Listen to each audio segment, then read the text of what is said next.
Moortown is where we find ourselves today. It's the land of the free and the home of the brave. After fighting and escaping and fleeing to the jungle on the Blue Mountains and the surrounding dense rainforest. In Moortown, newly freed slaves were physically out of the reach of the British slave masters. Today we're taking a walk to a place called Nanny Falls. It's about 30 minutes walk from the center of Moortown. It's a beautiful place, green, lush, and it seemed like we had rain yesterday and we may get some even today. As we made our way to the falls, Rio Grande is mostly in our view. The sound of the river as it flows over and between some of these giant boulders can be heard from quite a distance.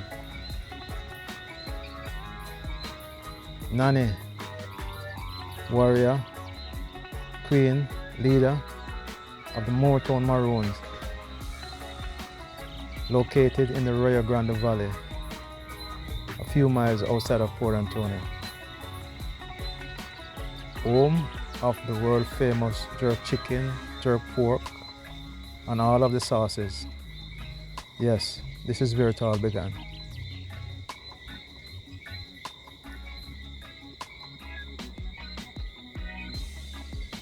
Nanny was a woman who was feared by the British soldiers and the plantation owner after defeating them in many battles, numerous times.